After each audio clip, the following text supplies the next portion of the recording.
الحمد لله وكفى وسلام على عباده الذين اصطفى أما بعد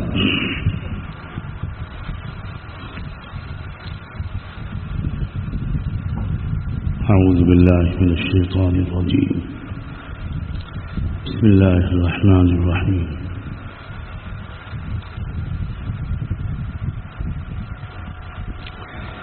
سبحان الذي أسرى بعبده ليلا من المسجد الحرام إلى المسجد الأقصى الذي باركنا حوله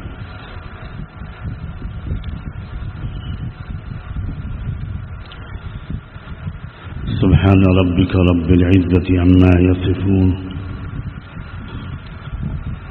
وسلام على المرسلين والحمد لله رب العالمين اللهم صل على سيدنا محمد وعلى آل سيدنا محمد وبارك وسلم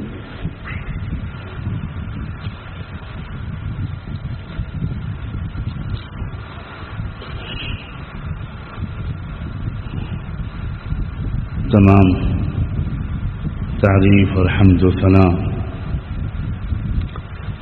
اس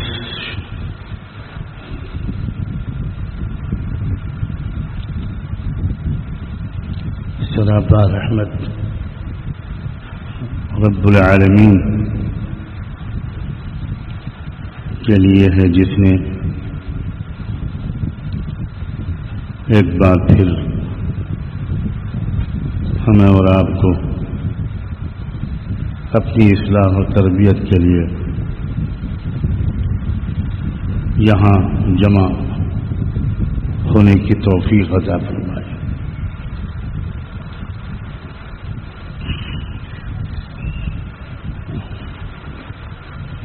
اللہ تعالی ہر دینی ایمانی اصلاحی مجلس اور گفتگو کو بہت بڑی نعمت سمجھنے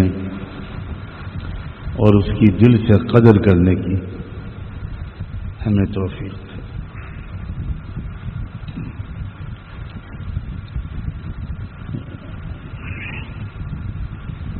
یہ مجالس جب نہیں ہوتی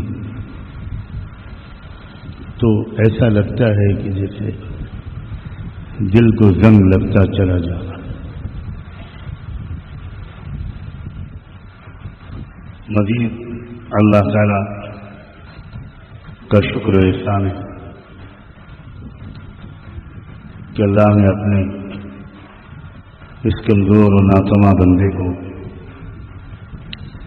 اپنی تمام جسمانی اور روحانی بیماریوں کے ساتھ اور ان کے باوجود حرمین شریفین کی حاضری نصیب فرمائی۔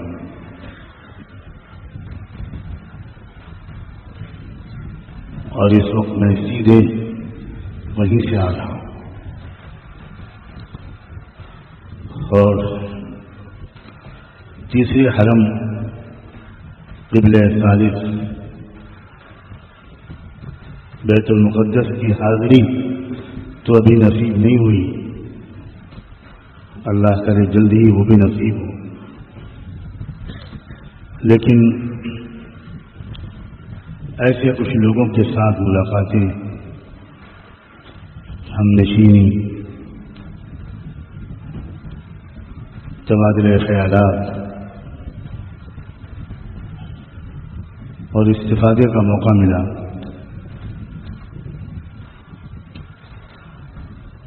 جو بے نظیر و بے مثال بہادری، استقامت، ایمان، عزم و حوصلے اور قربانیوں کے ساتھ مسجد اقصی تیسرے حرم، تیسرے قبلے کی حفاظت میں لگے ہوئے، ہزاروں نہیں، لاکھ 2 لاکھ سے بھی اوپر نوجوان شہید ہو چکے ہیں. کوئی دن خالی نہیں گزرتا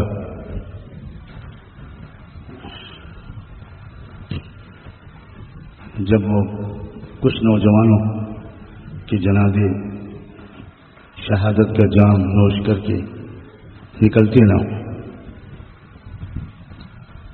لیکن سلام ہو ان پر، ان کے ہمت اور استقامت پر، ان کے ایمان پر، ان کے جذبوں پر کہ انہوں نے طے کر رکھا ہے کہ ہم میں کا ایک انسان بھی جیتے جی مسجد اقصی کو ان دشمنان انسانیت کے حوالے نہیں کریں.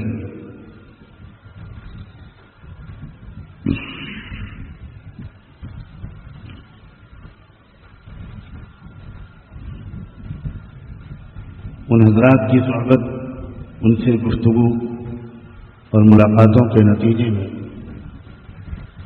ان کی برکت سے یہ ارادہ لے کر واپسی ہوئی ہے کہ اپنی بساط بھر اس بات کی کوشش کرنی ہے کہ ہمارا جو رشتہ مسلمانان ہند کا جو رشتہ ٹوٹ گیا ہے بیت المقدس سے، اس رشتے کو جوڑنے کی ہر ممکن کوشش کریں.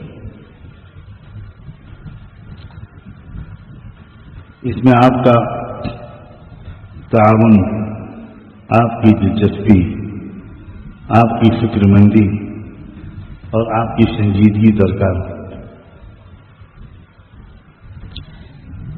خاص طور پر میں یہاں کے مختلف اداروں میں پڑھنے والے اپنے عزیز طلباء سے کہہ رہا ہوں، اور یہاں خدمت کرنے والے ہمارے ساتھی علماء کرام، اساتذہ اور رفقا، ان سے میں یہ بات خاص طور پر کہہ رہا ہوں. باقی آپ سب بھی اللہ کرے اپنے آپ کو اس کا مخاطب سمجھیں. واقعی ہم سے بڑا قصور ہوا ہے.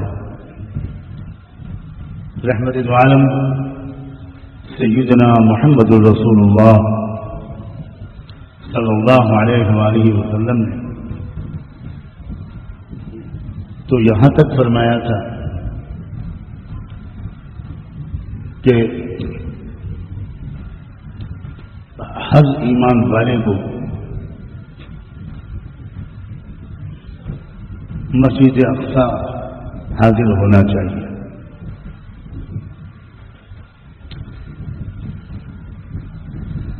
یہاں تک کہ اگر وہ زمین پر گھسٹ کر بھی آئے، یعنی معذور ہو، چل بھی نہ سکتا،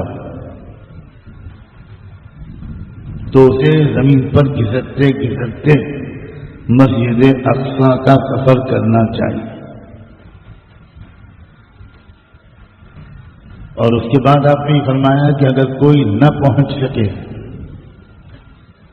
تو کم سے کم اتنا تو ہر ایک کو کرنا ہی چاہیے کہ مسجد اقصی میں جو چراغ جلتے ہیں ان چراغوں کے لیے کم سے کم تیل تو بھیجتا رہے. یہ بہت غیر معمولی بات ہے. یہ بات آپ نے بیت اللہ کے بارے میں نہیں کہی، یہ بات آپ نے مسجد نبوی کے بارے میں بھی نہیں کہی، لیکن یہ بات آپ نے مسجد اقصی کے بارے میں فرمائی. اللہ تعالیٰ اس کی ہم کو ہمت دے اور آسان کرے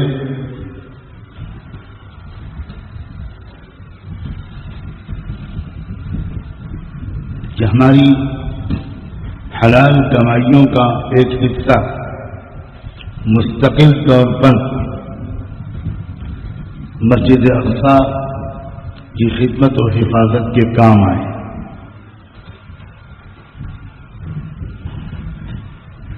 قرآن مجید میں کئی مقامات پر اس بات کا ذکر کیا گیا ہے کہ خاص طرح کی برکت اللہ نے اس سرزمین میں رکھی.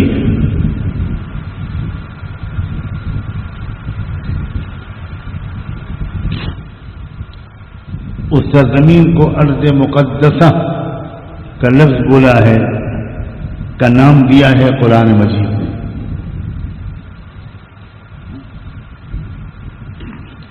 تو جو انسان جتنا زیادہ اس سرزمین سے وابستہ ہوگا، تعلق رکھے گا، یاد رکھے گا، حالات معلوم کرتا رہے گا، کچھ حصہ لے گا اس کی خدمت اور حفاظت میں، انشاءاللہ اسی کے بقدر وہاں کی برکتیں اس کو نصیب ہوں گی.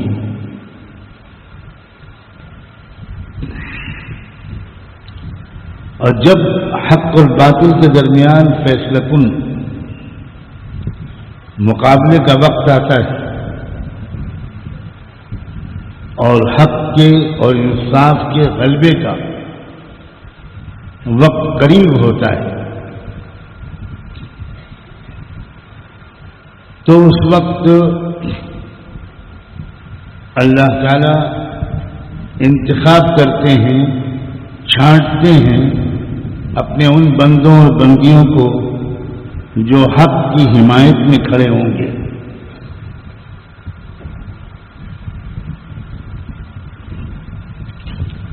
جو حق اور اہل حق کے دفاع میں کھڑے ہوں گے، جو مددگار بنیں گے حق کے اور اہل حق کے، اور بقیہ لوگوں کو، مردوں اور عورتوں کو، وہ چاہے لاکھوں کروڑوں کی تعداد میں، ان کو حق کی حمایت سے محروم کر کے باطل کا مددگار بنا کر کھڑا کر دیں گے. یہ وہ دور ہے، میں بہت دفعہ کہہ چکا ہوں، لیکن مجھے اس بات کا اتنا دکھ ہوتا ہے، اور اللہ ہی ہمت دیتا ہے، ورنہ تو انسان کی ہمت ٹوٹ جائے، کہ لاکھوں لوگ سنتے ہیں باتیں، لیکن یہ اتنی سنگین بات بھی لوگوں کو بے چین نہیں کرتی. مجھے تو اب تک ایک بندہ نہیں ملا.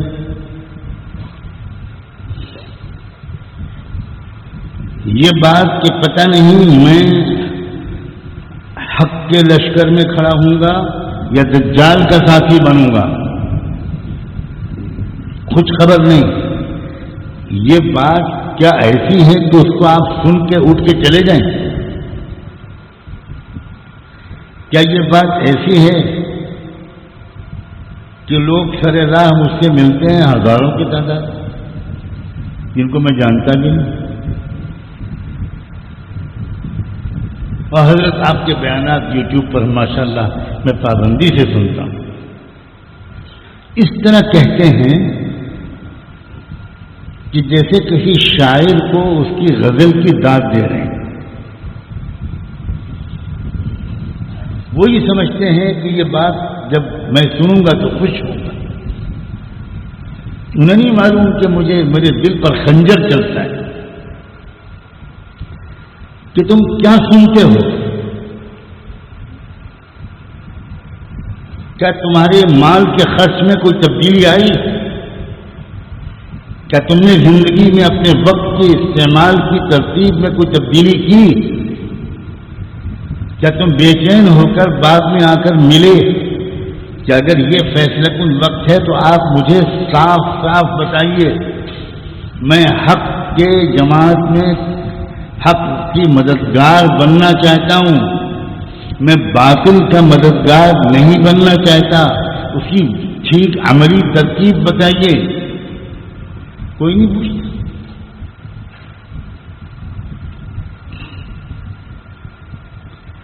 مجھے حیرت ہے کہ کیا ہو گیا ہے لوگوں. وہ صرف اتنا ہی کافی سمجھتے ہیں کہ حضرت دعا فرمائیے، اور وہ بھی خاص بات یہ کہ ہر شخص یہ کہتا ہے میرے لیے خاص دعا کیجیے. رشتہ آپ سے عام بھی نہیں ہے اور دعا آپ کو خاص چاہیے. اچھی بات ہے، یہ مذاق ہے. کوئی مجھے ایک واقعہ بتا دے کہ کسی صحابی نے اللہ کے رسول سے آ کر یہ کہا ہو کہ میرے لیے خاص دعا کیجیے. ایک واقعہ. یہ سب جھوٹ ہے، یہ نفاق ہے، یہ مکاری ہے، یہ اپنے نفس کو جھوٹی تسلی دینے کا سامان ہے. دعا کروائی نہیں جاتی، دعا لی جاتی ہے. صدیق اکبر نے دعا کروائی کبھی نہیں، لیکن جب غزوہ تبوک کے موقع پر پورا مال، پورا گھر میں جو کچھ تھا، حضرت صدیق اکبر غریب صحابہ میں نہیں تھے، بہت بڑا کاروبار تھا ان کا. وہ سب کچھ لا کے رکھ دیا اللہ کے رسول کے پاس، تب بھی دعا کی درخواست نہیں کی. اس لیے کہ وہ جانتے تھے کہ دعا کروائی نہیں جاتی، ایسا عمل کیا جاتا ہے کہ دعا خود دل سے نکلے. دعا لینے میں اور دعا کروانے میں بہت فرق ہے.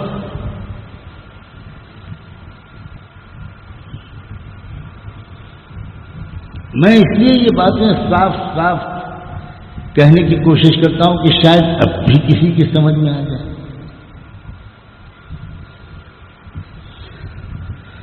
ہمارا یہ جو مجمع بنا ہے تبلیغ کی محنت سے اور بزرگوں کی اصلاحی مجالس میں دلچسپی لینے والے، اس میں بہت سی خوبیاں بھی ہیں، لیکن یہ پوری بات نہیں سمجھ پا رہا ہے. یہ ایک جگہ پر آ کر ٹھہر گیا ہے. یہ نہیں سمجھتا کہ ظلم کی طاقتوں کو کمزور کرنے کے سلسلے میں اور انصاف کی کوششوں کو مضبوط کرنا، اس میں بھی ہمارا حصہ ہونا ضروری ہے. میں کہہ رہا ہوں ضروری ہے.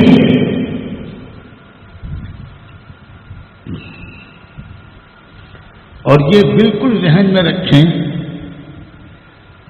یہ بات مزید اللہ کرے آج یہ واضح ہو جائے اور اس کی یاد دہانی ہو جائے ان لوگوں کے لیے جو اس کو پہلے بھی پڑھ چکے ہیں، سن چکے ہیں، جان چکے ہیں، کہ امت سے، امت مسلمہ سے اللہ راضی ہے یا ناراض. اور جب امت مسلمہ سے اللہ راضی ہو جاتا ہے، جب بیت المقدس امت مسلمہ کے حوالے ہو جاتا ہے.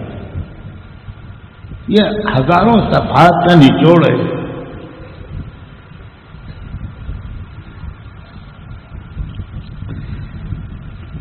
جب دنیا میں اللہ تعالی انصاف کے نظام کو قائم کرنے کا فیصلہ کرتے ہیں،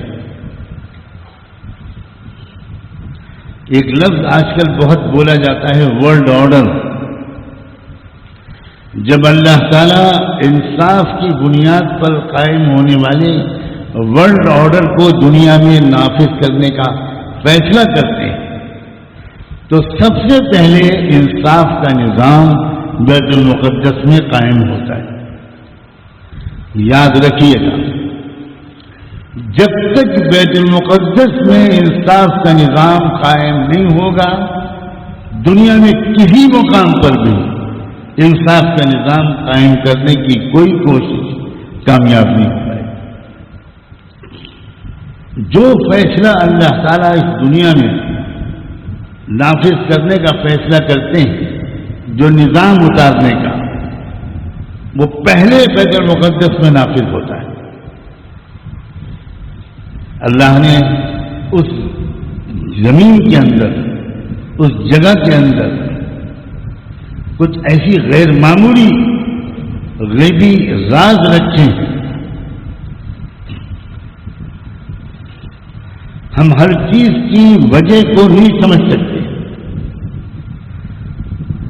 شب قدر میں کیا راز ہے کہ اس ایک رات کی عبادت 1000 مہینوں کی عبادت سے بہتر ہے؟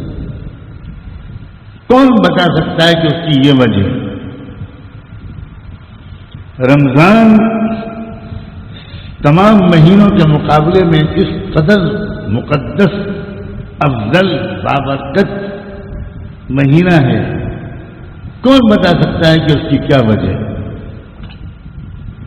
وہ زمانہ ہو، دن ہو، مہینہ ہو، رات ہو، کوئی شہر ہو، کوئی جگہ ہو،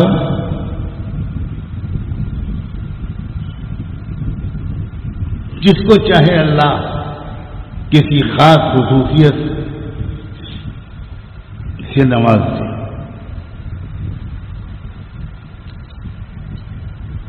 اللہ کرے آپ سب کے دل میں، جو یہاں ہیں یا کہیں سے بیٹھ کر اس گفتگو کو سن رہے ہیں،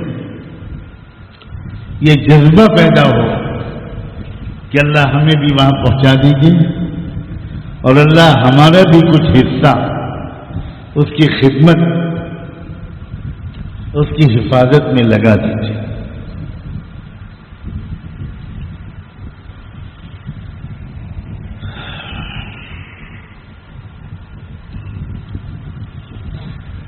بے شمار حدیثوں میں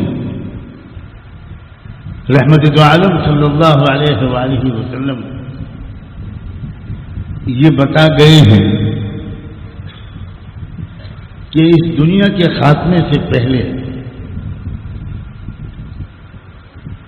قیامت سے پہلے، آخری زمانے میں امت مسلمہ پر دنیا کی مختلف حکومتوں کی طرف سے سخت مظالم کے پہاڑ توڑے جائیں گے.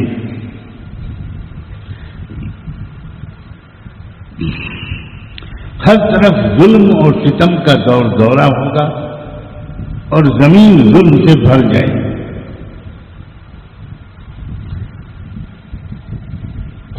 اس بات کی وضاحت کی کوئی ضرورت نہیں ہے کہ ہم یقیناً اسی دور میں ہیں. یہ وہی دور ہے، دن بدن ظلم کا گراف بڑھتا ہی جا رہا ہے. اور جو لوگ یہ اللہ کے رسول کی باتوں کو جانتے ہیں اور ان باتوں پر یقین رکھتے ہیں، انہیں بڑھتے ہوئے ظلم کو دیکھ کر کوئی گھبراہٹ ہو ہی نہیں سکتی، کوئی خوف، کوئی مایوسی ہو ہی نہیں سکتی، بلکہ الٹا جتنا وہ ظلم کو بڑھتا ہوا دیکھتے ہیں اتنی ہی ان کا ایمان بڑھتا ہے کہ اللہ کے رسول کے سچے رسول ہونے کی یہ دلیلیں کہ وہی جو آپ فرما گئے تھے وہی ہو رہا ہے.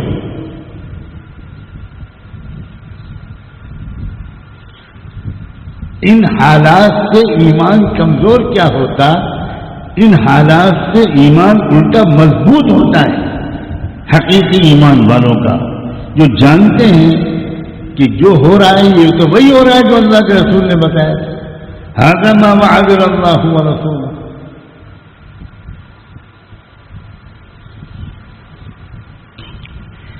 پھر اللہ کے رسول صلی اللہ علیہ وسلم نے کچھ اور بھی بتایا تھا.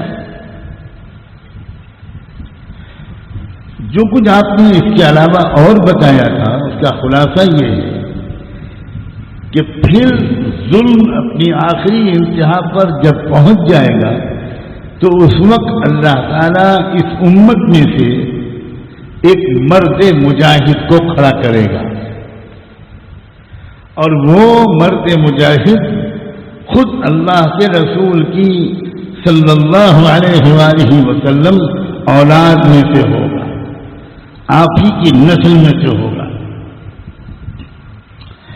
اور اس کی محنتوں اور قربانیوں کے نتیجے میں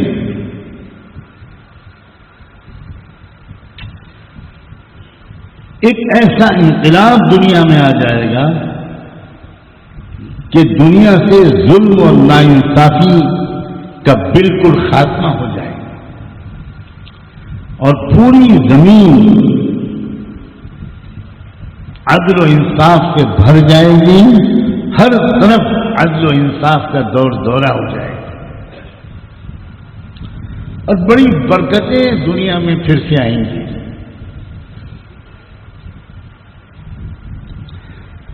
متعدد حدیثیں میرے سامنے اس وقت ہیں، لیکن میں ان سب کو نقل کروں گا تو کافی وقت لگے گا۔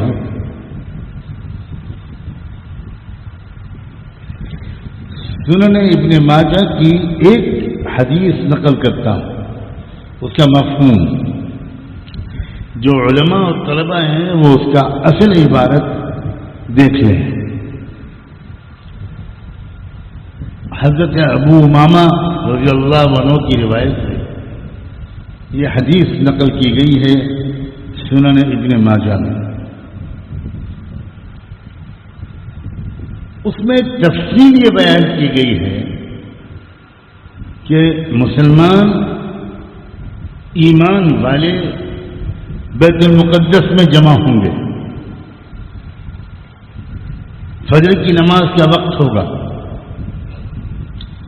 اور لوگ نماز کے لیے کھڑے ہوں گے، اور ان کے جو امام ایک بہت مرد صالح، مرد مجاہد ہوں گے۔ میں مرد صالح کے ساتھ مرد مجاہد کے لفظ جان بوجھ کر بول رہا ہوں، کیونکہ یہ بیت المقدس میں کوئی خانقاہ نہیں چلا رہے ہوں گے، یہ وہاں مسلح جہاد کر رہے ہوں گے، زبردست قسم کی جنگ کے قائد ہوں گے، یہ پوری دنیا کو ظلم،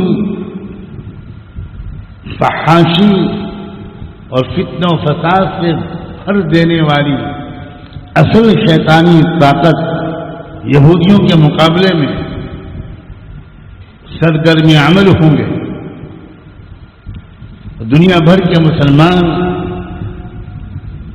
ان کے مددگار بن کر بیت المقدس میں جمع ہوں گے۔ فجر کی نماز کا وقت ہوگا اور یہ مرد صالح، مرد مجاہد امامت کے لیے آگے بڑھیں گے۔ اقامت فجر کی نماز کے لیے کہی جا چکی ہوگی کہ اچانک حضرت عیسیٰ علیہ السلام آسمانوں سے تشریف لے آئیں گے۔ مجھے اللہ تعالیٰ نے اپنے کرم سے اس سفر میں نہیں، پہلے وہ مسجد کی وہ جگہ بھی دکھا دی جس جگہ عیسیٰ علیہ السلام کے اتارے جانے کی، اترنے کی خبر اللہ کے رسول صلی اللہ علیہ وسلم نے دی ہے۔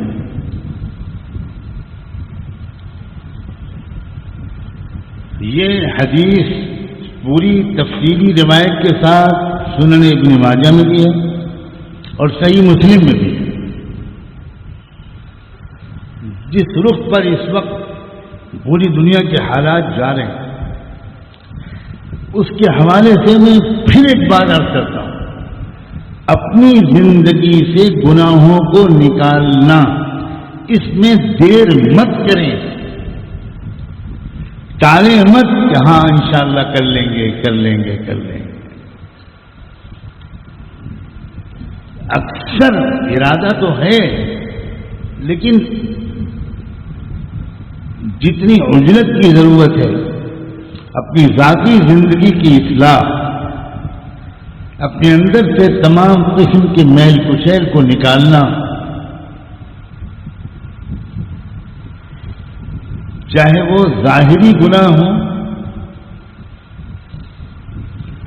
بدنظری ہے، جھوٹ ہے، آمدنی میں حلال اور حرام کا فرق نہ کرنا ہے، نمازوں کے سلسلے کی سستی، بے پردگی اور بے حیائی کے لائن کے گناہ، غلط تصویروں کو دیکھنا، غلط کہانیوں، نقصان دہ کہانیوں کا پڑھنا، چاہے وہ ظاہری گناہ ہوں چاہے وہ اندر کے گناہ ہوں، حسد، غرور، تکبر، بدگمانی، کسی سے جلن، کسی کے خلاف سازشیں کرنا، کسی کو خوشیاں ملتے ہوئے دیکھ کر غمگین ہونا، بہت خبیث گناہ ہیں۔ اور اکثر وہ لوگ جو نماز روزہ تو کرتے ہیں مگر ان گناہوں میں پھنسے ہوئے، خاندانوں میں جھگڑے، ساس اور بہو کے جھگڑے، سسرال اور میکے کے جھگڑے، بزنس کے پارٹنر کے جھگڑے، بھائی بھائی کے جھگڑے، جائیداد کے جھگڑے، مقدمے بازیاں،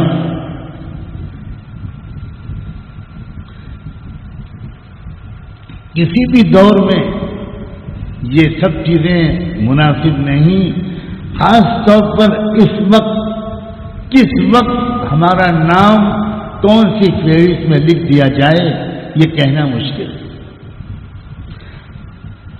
کاش کہ میں اس طرح کہہ سکتا جس طرح میرے بعض اساتذہ کہا کرتے تھے کہ ہوش کے ناخن لو، اللہ کے ہاں فہرستوں میں نام لکھے جا رہے ہیں،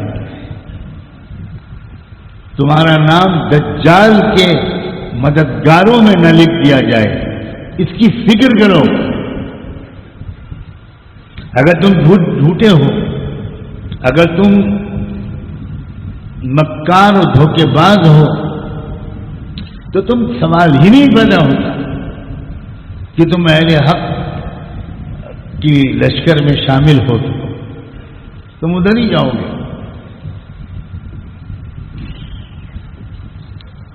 اللہ ہم سب کی حفاظت کرے اور ہمیں عقل سلیم عطا فرمائے۔ رحمت دو عالم صلی اللہ علیہ وآلہ وسلم کو اللہ تعالی ہجرت کے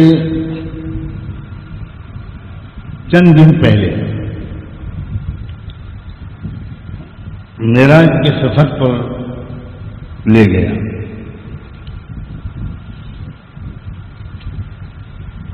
بڑے شدید صدمے سے دوچار ہوئے رحمت دو عالم صلی اللہ علیہ وسلم جب 3 دن کے فاصلے سے جناب ابو طالب اور حضرت خدیجہ ان دونوں کا انتقال ہو گیا۔ یہ دونوں اللہ کے رسول کے لیے بڑی تقویت کا سامان تھے،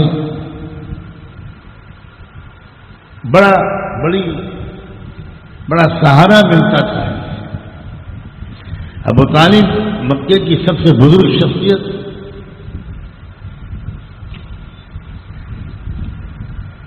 ان کے احترام میں لوگ رسول اللہ صلی اللہ علیہ وسلم پر خود فزیکلی ہاتھ نہیں اٹھا پاتے تھے۔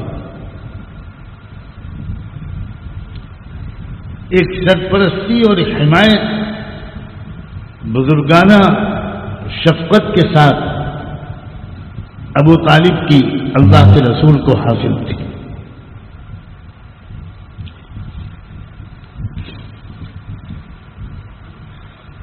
اللہ تعالی کے عجیب فیصلے ہیں، کس کو کس حد تک اللہ توفیق دیتے ہیں، کس حد تک نیکی کی توفیق کسی کو ملتی ہے، یہ اللہ کے ہاتھ میں ہے۔ کوئی استحقاق کا دعویٰ نہیں کرتا۔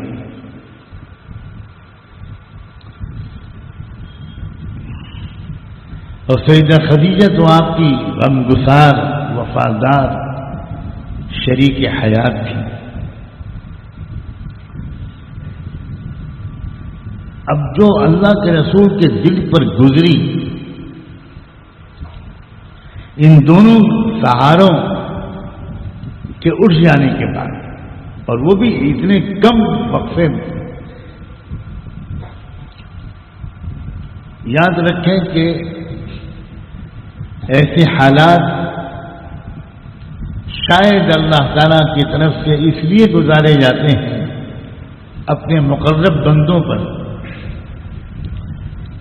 کہ اللہ تعالیٰ چاہتے ہیں کہ وہ جو ظاہری طور پر تھوڑی سی امید میرے علاوہ کسی اور سے ہے وہ بھی ختم ہو جائے، تاکہ یہ بندہ صرف مجھ سے امید رکھے، ہر طرف سے سہارے منقطع ہو جائے.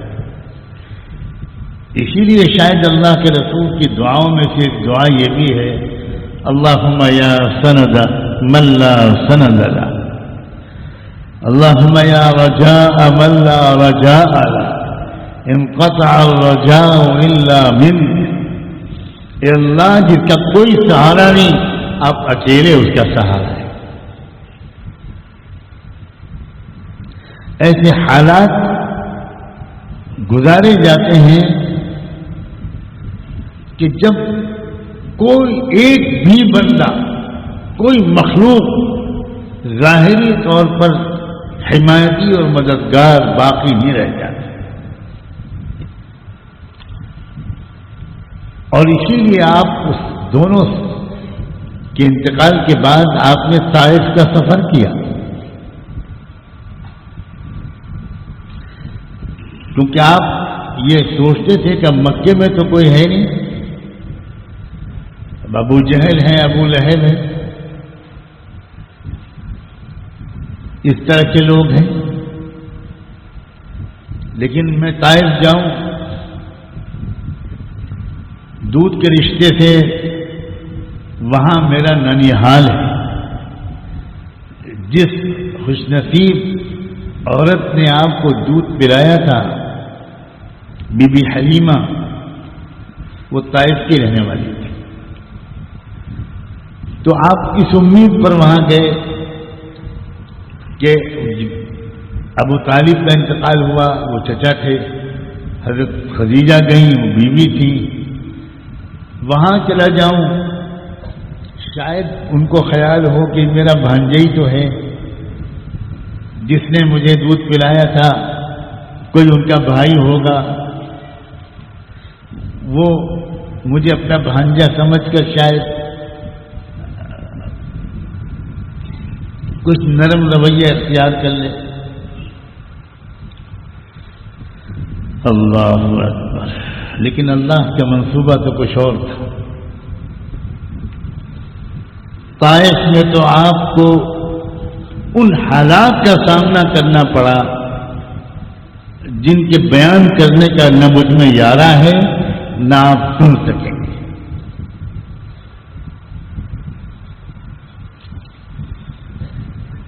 جب آپ پہنچے ان سب کے پاس، کوئی ماموں، کوئی خالو، کوئی نانا،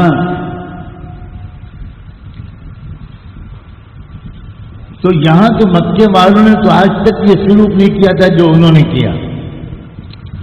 وہ تو خود ہی مذاق اڑاتے رہے، عجیب عجیب قسم کے تبصرے انہوں نے کیے،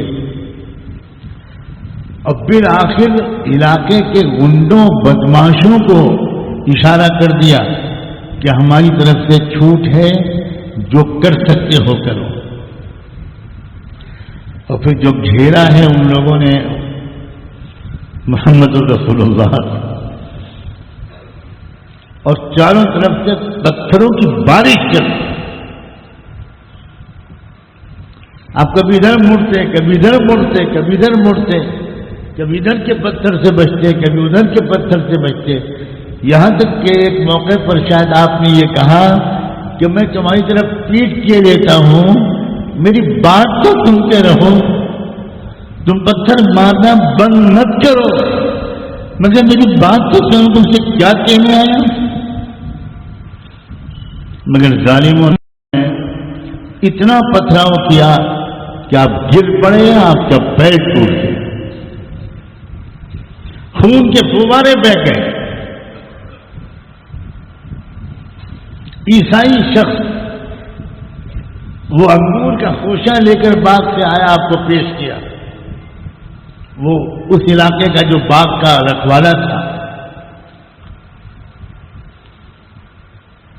اور آپ نے وہ زخمی حالت میں جو آپ تھکے ہارے پیر کو دھلایا، صاف کیا زخموں کو، اور پھر آپ نے جو انگور اٹھایا کہا بسم اللہ الرحمن الرحیم، تو وہ عیسائی حیران رہ گئے۔ اس نے کہا کہ کیا کہہ رہے آپ؟ تو آپ نے فرمایا میں وہی کہہ رہا ہوں جو اللہ کے نبیوں نے کہا تھا۔ کس حالت میں آپ وہاں سے واپس آئے؟ وہ طائف کا وہ پہاڑ، وہ جگہ اور وہ جانا، وہ راستہ طائف کا اتنا مشکل راستہ ہے کہ اس کو دیکھ کر رونگٹے کھڑے ہو جاتے ہیں کہ آقائے دو جہاں کن تکلیفوں کو برداشت کر کے وہ پہاڑ پر چڑھے ہوں گے، اترے ہوں گے۔ ہم دو میٹر نہیں چڑھ پائیں گے اس پہاڑ پر۔ کوئی سڑک نہیں ہے، کوئی راستہ اس وقت نہیں تھا، اور اتنی مشقت کے بعد یہ برتاؤ۔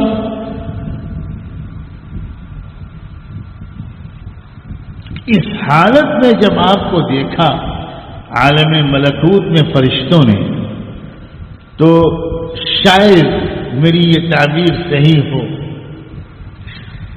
کہ فرشتوں کی دنیا میں ایک زلزلہ، اور فرشتوں نے اللہ سے کہا کہ اللہ اب ہم سے دیکھا نہیں، اب آپ ہم کو اجازت دیجیے ان ظالموں کو ہم ایسی سزا دیں کہ ان کا وجود ہی باقی نہ رہے۔ اللہ کے بہت سے احکام، بہت سے فیصلے حضیرت القدس یا عالم ملکوت ملائکہ کے اندر کی جو کیفیات ہوتی ہیں، اس کے روشنی میں اللہ کی طرف سے کوئی ہدایت یا اجازت آتی ہے۔ ایسا لگتا ہے کہ فرشتوں کی اس وقت کی جو کیفیت تھی اس کی رعایت کر کے اللہ نے اجازت دے دی کہ جاؤ، میری طرف سے اجازت ہے کہ تم ان بدبختوں کو سب کو چن چن کر ہلاک کرو، ایک نہ بچو، میری طرف سے اجازت ہے۔ مگر ایک بات کا خیال رکھنا، معاملہ محمد کا ہے تو عذاب کی کارروائی شروع کرنے سے پہلے اس سے بھی پوچھ لینا محمد کی کیا رائے۔ اللہ اکبر۔ مجھے نہیں معلوم کہ کبھی کسی اور فیصلے میں بھی اللہ نے ایسا انداز اختیار کیا۔ نوح علیہ السلام کی قوم کو عذاب دینے سے پہلے کیا اللہ تعالیٰ نے یہ کہا تھا کہ نوح سے پوچھ لینا؟ حضرت لوط علیہ السلام کی قوم کو عذاب دینے سے پہلے کیا فرعون کو غرق دریا کرنے سے پہلے یہ کہا تھا کہ موسیٰ سے پوچھ لینا؟ یہ مقام شاید صرف رحمت للعالمین کا تھا۔ ایسا لگتا ہے کہ اللہ فرشتوں کو بتانا چاہتے ہیں کہ دیکھو تم اس وقت بہت جلال میں ہو، میں تم کو منع نہیں کرتا، لیکن تم بہت کچھ جانتے ہو، اس کے باوجود میرے محبوب کے اخلاق کو تم بھی نہیں جانتے، تم بھی نہیں سمجھتے کہ میں نے رحمت للعالمین کا لقب کیوں دیا۔ جاؤ خود جاؤ، میں نہیں منع کروں گا۔ چنانچہ وہ مجھے لگتا ہے کہ محو حیرت ہو گئے ہوں گے فرشتے جب وہ حاضر ہوئے اور انہوں نے آ کر اللہ کے رسول سے کہا کہ اللہ کے رسول آپ کے ساتھ یہ جو ہوا ہے یہ برداشت کے لائق نہیں ہے، ہم نے اللہ سے جو اجازت لے لی ہے، ہم آئے ہیں دونوں پہاڑوں کے بیچ میں، ان طائف والوں کو پیس کر رکھ دیں گے، ایک کے نام و نشان باقی نہیں رہے گا، مگر اللہ نے یہ کہہ دیا ہے کہ آپ سے پوچھ لینا۔ حضور نے آسمان کی طرف چہرہ اٹھایا، کہا اگر اللہ نے میری رائے پر موقوف رکھا ہے، تو اللہ میں آپ سے کہتا ہوں آپ نے مجھ کو لعنت بھیجنے والا، عذاب دلوانے والا نبی بنا کر نہیں بھیجا ہے، آپ نے مجھ کو رحمت للعالمین بنا کر بھیجا ہے۔ اللہ ان کو فرشتوں کو واپس بلا لیجئے، میں انتظار کر لوں گا، اگر یہ لوگ نہیں تو انشاءاللہ آئندہ ان کی اولادوں میں تو کوئی تو مجھے پہچانے گا۔ اور حضور کا گمان اتنا درست ہوا کہ اسی طائف کے علاقے کے ایک فرد کے ذریعے سے یہ پورا بر صغیر ہند و پاک، یہ نیپال، یہ سری لنکا، یہ بنگلہ دیش، یہ پاکستان، یہ انڈیا، یہ سب جو اسلام لایا ہے اس کے پیچھے اسی قبیلے کے ایک فرد کی محنت ہے، انہی لوگوں کی اولاد ہے جن کے ذریعے سے ہمیں کلمہ پہنچا۔ الصلاۃ والسلام علیک یا سیدی یا رسول اللہ۔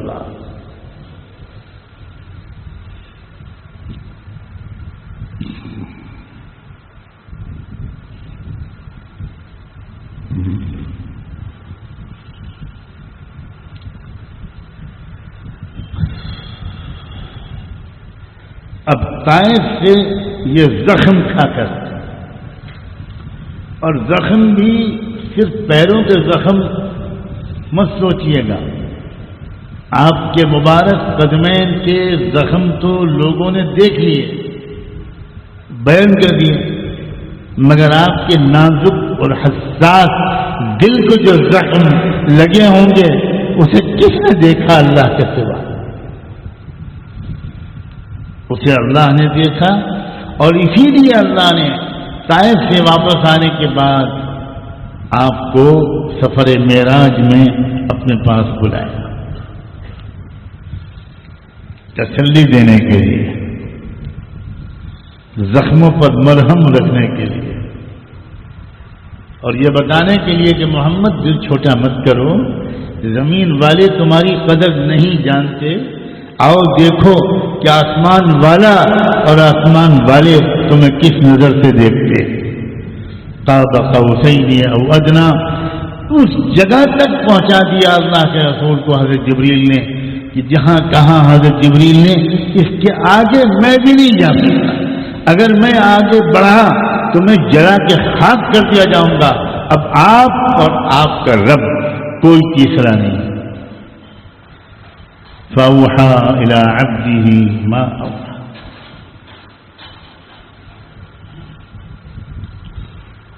وہ جو مقام تھا جہاں پہنچایا گیا سیدنا محمد رسول اللہ صلی اللہ علیہ وآلہ وسلم، جہاں اللہ اور ان کے درمیان راز و نیاز کی باتیں ہوئیں، یہ اسی طائف کے واقعے کے بعد، اور اس سے پتہ چلا تم اگر حق کے لیے دنیا میں کچھ تکلیف برداشت کرو گے، کچھ اگر ذلت برداشت کرو گے، کچھ اگر پریشانیاں جھیلو گے، تو اسی کے بقدر آسمانوں میں تمہارا مقام بلند ہوتا چلا جائے گا۔ جن کو اس پر یقین ہوتا ہے وہ دنیا کی تکلیفوں کو خاطر میں نہیں لاتے، عافیت اللہ سے مانگتے رہتے ہیں، تکلیفوں کی دعا کبھی نہیں کرتے، تمنا بھی نہیں کرتے، لیکن اگر تکلیفیں آ جاتی ہیں تو پھر برداشت کرتے ہیں۔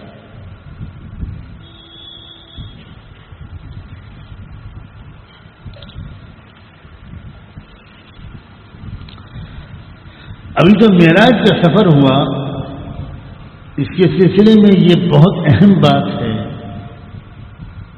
کہ سیدھے مکہ مکرمہ سے جہاں آپ تھے اس وقت، حضرت ابراہیم علیہ السلام نے جو کعبہ بنایا تھا، ایک وقت آیا کہ سیلاب میں وہ گر گیا، قریش کے عربوں نے اس کی تعمیر نو شروع کی، اور یہ فیصلہ کیا کہ حلال کمائی اس میں لگے گی، حرام کا ایک نیا پیسہ اللہ کے گھر کی تعمیر میں نہیں لگے گا۔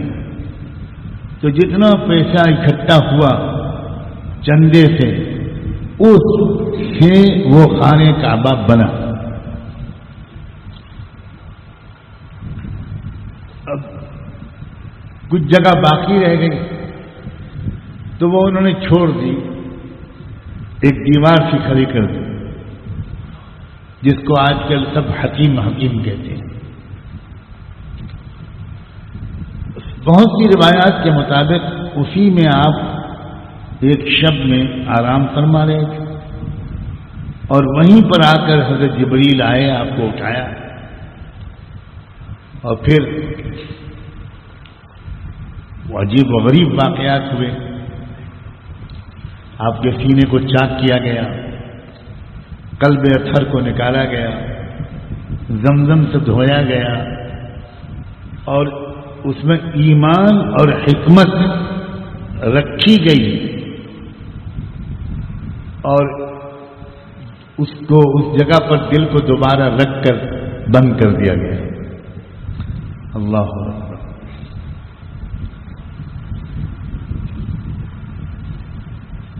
اللہ کرے ہم میں سے کسی کے دل میں ذرا سا بھی شک و شبہ نہ آئے، ورنہ ہم مشرکین کے زمرے میں کھڑے کر دیے جائیں گے.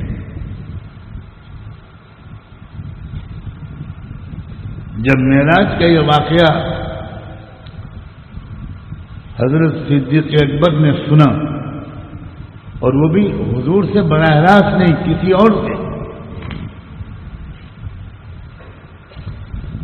تو حضرت صدیق اکبر کا جواب تھا کہ اگر میرے آقا رسول اللہ نے یہ سب کہا ہے تو بالکل برابر.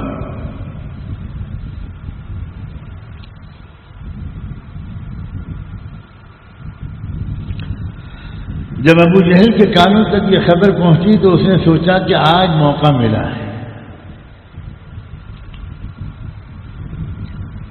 ابو بکر تو بڑے سمجھدار آدمی ہیں. آج میں ان سے پوچھوں گا کہ یہ کیا کہہ رہے ہیں بھائی؟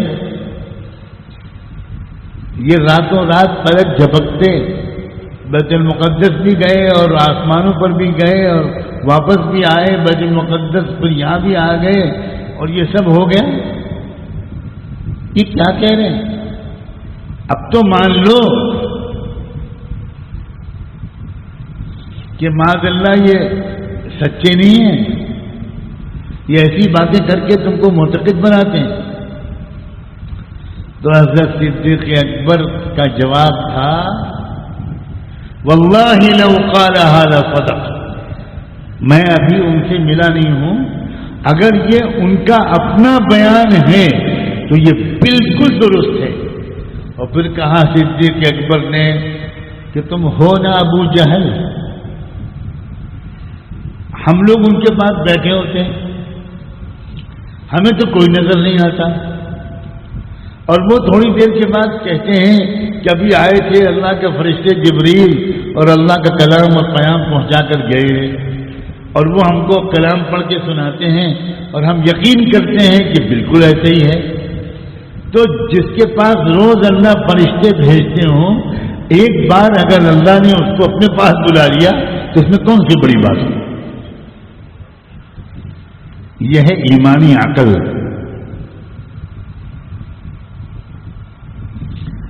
تو ابو جہل تو تھا ہی جہالت کا ابا. اردو میں ترجمہ تو اس کا یہی ہے نا، ابو جہل کا. اللہ خوش رکھے اس کو یا اس کی اولاد کو جس نے اس کی یہ کنیت رکھی. کوئی بڑا عارف شخص تھا وہ.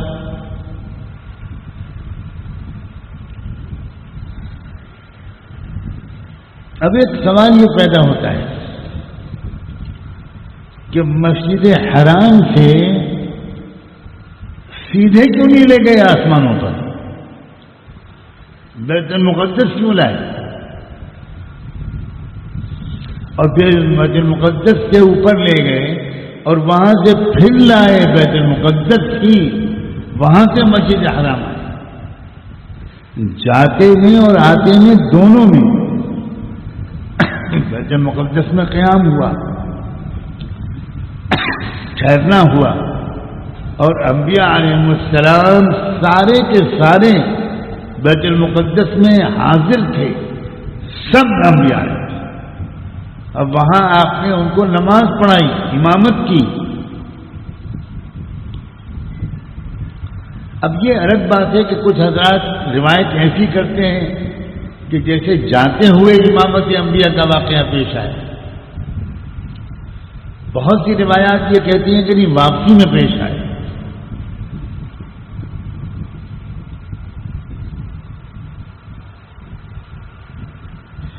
سمجھ میں یہی آتا ہے کہ شاید واپسی میں پیش آیا ہوگا، ورنہ اگر نبیوں کو آپ نے بیت المقدس میں دیکھ لیا تھا تو معراج کے سفر میں ہر نبی سے جو ملاقات آپ کی ہوئی ہے اس میں آپ نے پوچھا ہے کہ یہ کون ہے، تو بتایا گیا ہے ان کو کہ یہ آپ کے بھائی موسیٰ ہیں، یہ آپ کے والد ابراہیم ہیں. تو ہو سکتا ہے کہ آپ پہچان لیتے اگر پہلے ہی آپ نے ان سے ملاقات کی ہے. اس تفصیل میں جانے سے کوئی خاص فرق نہیں پڑتا.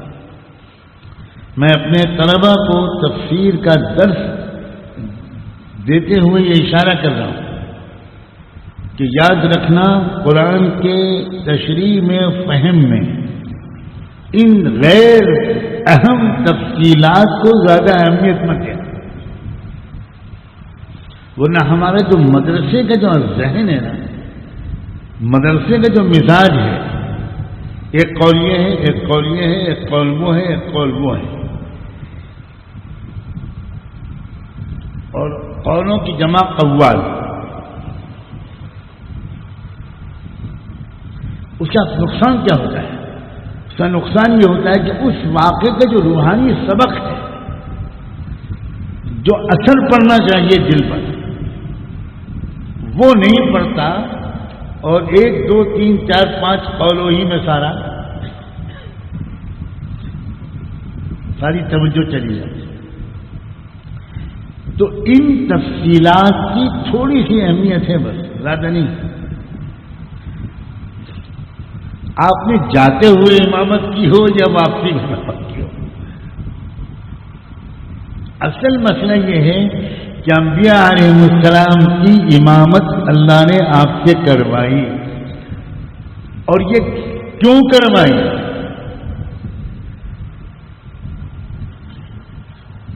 اب بیت المقدس کیوں لے کے گئے؟ سیدھے کیوں نہیں لے کے گئے؟ اب یہاں پر آ کر ایک بہت اہم نقطہ ہے.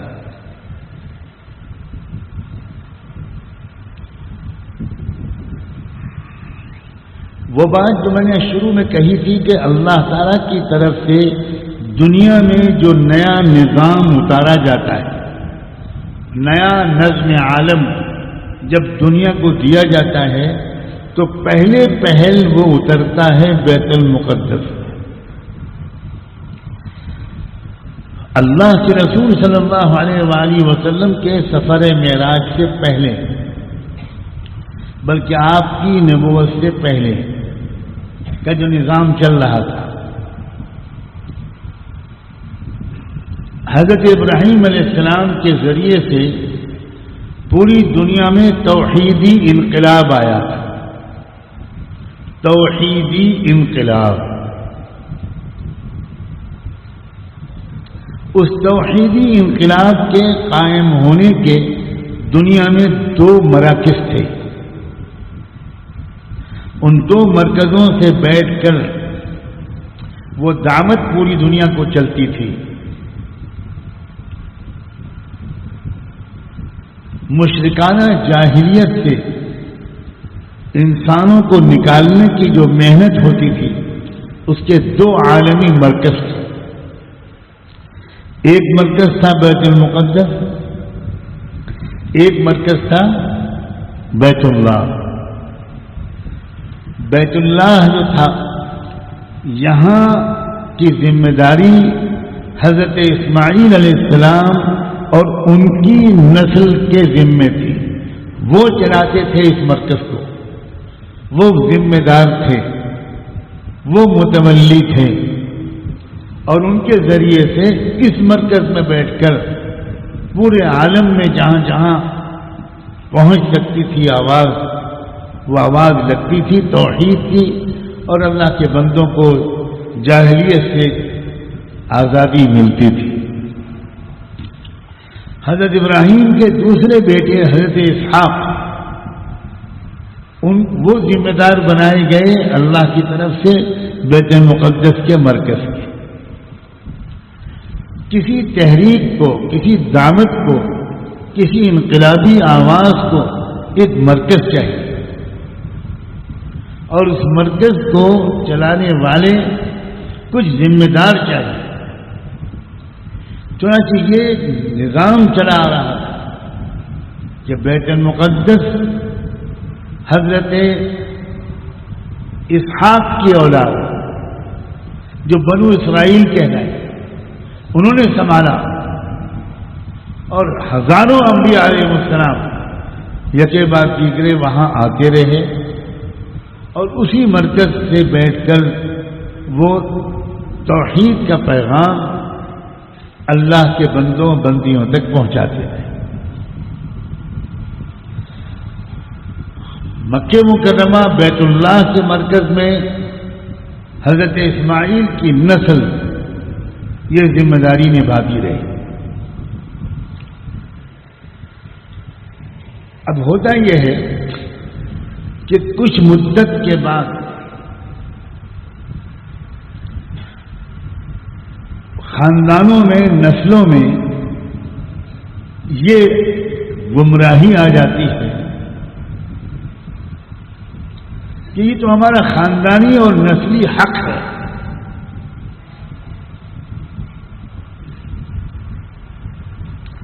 موروثی حق ہے۔ اب وہ صفات ہوں یا نہ ہوں، یہ اکثر و بیشتر دینی حلقوں میں یہ زبردست قسم کی غلطی آ جاتی ہے کہ اللہ تعالیٰ نے قبول فرمایا کسی شخصیت کو، تو اس کی اولادوں میں اور اس کی اولادوں کی اولادوں میں وہ سلسلہ خیر کا چلا، اور علم کی وراثت چلی، دین کی وراثت چلی، اور ان کے ذریعے سے لاکھوں لوگوں تک حق کا پیغام پہنچا۔ اس کے بعد آگے آنے والی نسلیں بگڑ گئی، وہ اپنے آبا و اجداد کے راستے پر نہیں رہی۔ پھر بھی ان کا یہ ذہن ہوتا تھا کہ بھئی ہم تو فلاں کے اولاد ہیں، ہم فلاں خاندان سے ہیں، اس لیے یہ حق ہمارا ہی ہے۔ یہ ہم لوگ اپنے زمانے میں بھی دیکھ رہے ہیں، اور دعوتوں کا، جماعتوں کا، اداروں کا، اصلاحی انقلابی تحریکوں کا کتنا نقصان ہوتا ہے اس سے، وہ بھی ہر سمجھدار آدمی اپنی آنکھوں سے دیکھ رہا ہے۔ جب استحقاق کی بنیاد پر کوئی عہدہ نہیں ملتا بلکہ وراثت کی بنیاد پر عہدہ ملتا ہے، بدرم سلطان کو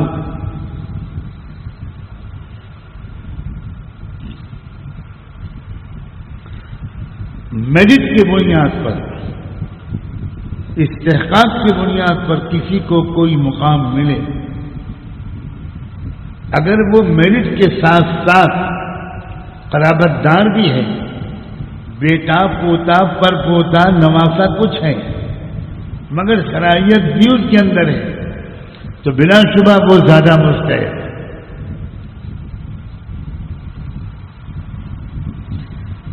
لوگوں میں اس بارے میں بہت افراط تفریط ہے۔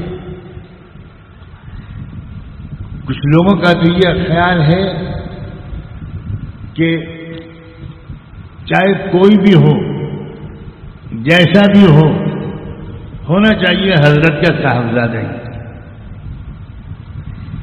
یہ پیری مریدی میں، خانقاہی سلسلوں میں، اور اب تو اس کے باہر بھی نہ جانے کہاں کہاں یہ نسلی سلسلہ چل پڑا، اور ہم دیکھتے ہیں کہ جب تک استحقاق والے رہتے ہیں تب تک وہ خیر کا کام ترقی اور مضبوطی کے ساتھ آگے بڑھتا ہے، اور جب استحقاق کے بغیر صرف یہ ایک کوالیفیکیشن رہتی ہے کہ فلاں صاحب فلاں کے صاحبزادے فلاں کے پوتے ہیں، جبکہ ان میں صلاحیت نہیں ہے، تب وہ چیز زوال کا شکار ہو کر رہتی ہے۔ حضرت ابراہیم علیہ السلام نے اپنی نسل کے لیے دعا مانگی تھی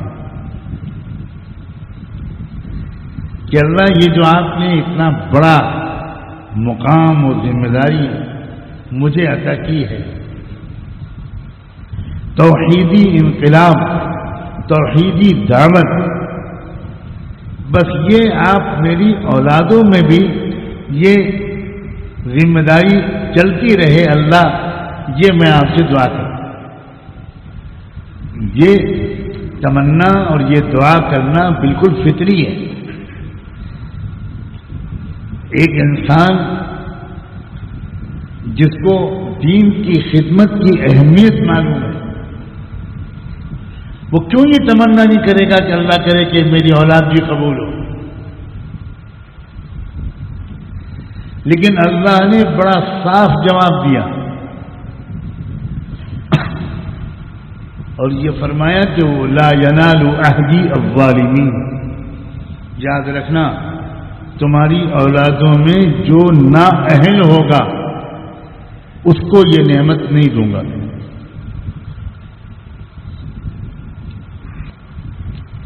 بہت سے خانقاہی سلسلوں میں کوئی اگر کھلی آنکھوں دیکھنا چاہے